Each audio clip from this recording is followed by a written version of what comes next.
We're kicking off a new series today on CNN 10, taking you to a place you've probably never been and that I'm not going to even try to pronounce.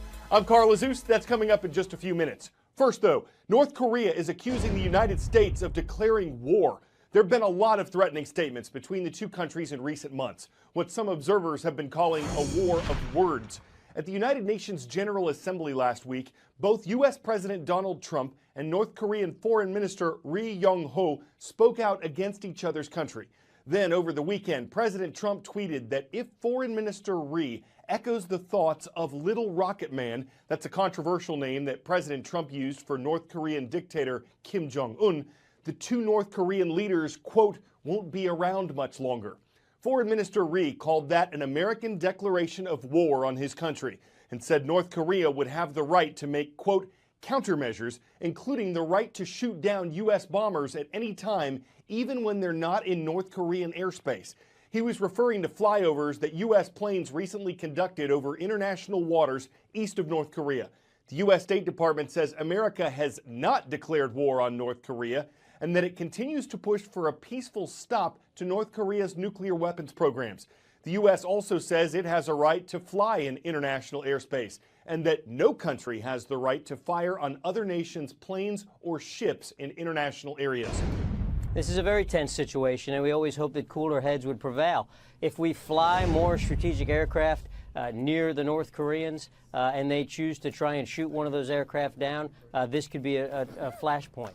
If the North Koreans feel that they're being overly threatened and choose to fire some sort of rockets, missiles, artillery into South Korea and strike American forces. We have just under 30,000, approximately 30,000 U.S. forces stationed in Korea. This could become a flashpoint, which will lead to greater trouble. This is a powder keg right now, and this is something that we need cooler heads on both sides to be really beginning to prevail here.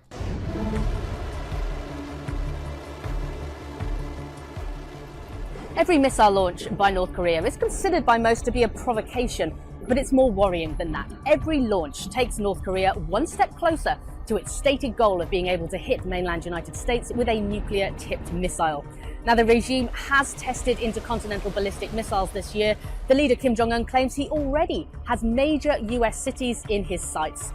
But how close is he exactly? There are a number of questions that remain to be answered. Does Pyongyang have a warhead that can re-enter the Earth's atmosphere without burning up? Experts simply don't know. Does Pyongyang have a nuclear weapon that's small enough to fit on the tip of a missile, i.e. has it miniaturized a nuclear warhead? Now, Kim Jong-un claims he already has done that, although some experts refute that claim. But US officials say that they have to take him at his word. They have to work under the assumption that he has that capability. Kim hopes that every ICBM test will improve on the last. And the closer he gets to achieving an effective nuclear arsenal, the harder it will be to convince him to give it up. North Korea is one of the countries listed in the Trump administration's new travel restrictions that were announced this week. The rules keep certain people from entering the U.S. People from the nations of Chad, Iran, Libya, North Korea, Somalia, Syria, Venezuela, and Yemen. After announcing the travel ban on Sunday night, President Trump said, quote, making America safe is my #1 priority. We will not admit those into our country we cannot safely vet, meaning investigate beforehand.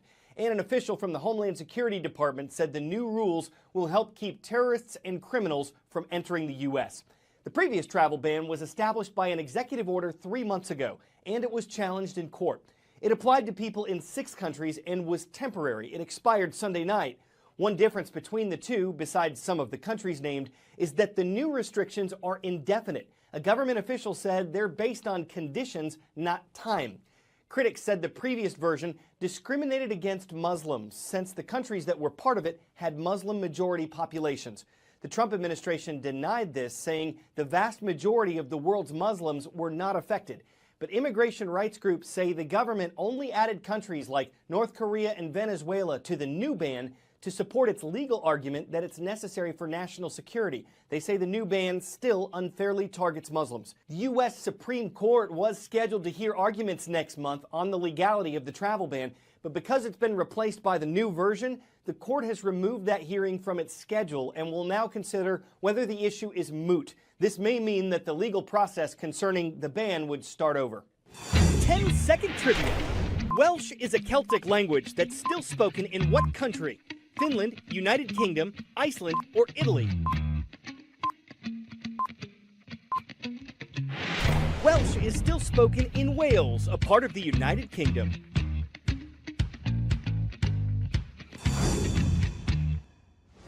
Around 20% of the people in Wales still speak Welsh, a language whose roots date back to the 8th century, according to Encyclopedia Britannica. And while you don't need to be fluent to pronounce the superlative name of a Welsh town, it wouldn't hurt. We're going there right now, one of many unique and fascinating places we'll take you to as we kick off a new series in partnership with our friends at Great Big Story. For 10 out of 10 today, who wants some pancakes? These are professional chefs, and they're cooking up a record. After a whole mess hall of them fried flapjacks for almost 8 hours, they served up 12,716 griddle cakes, setting a Guinness World Record, a new one, in Moscow, Russia, a nation that doesn't just have a pancake day, it has a whole pancake week. We're not sure how many members of the public ate at the event or how long it took them, but when the batter was up, they took the pancakes down, showing they were willing and maple in a matter of flours to buttermilk this opportunity and make bisquick work out of them without making a flapjack. We're glad that effort didn't fall flat. I'm Carl Azus, and we're serving up pancakes for CNN 10.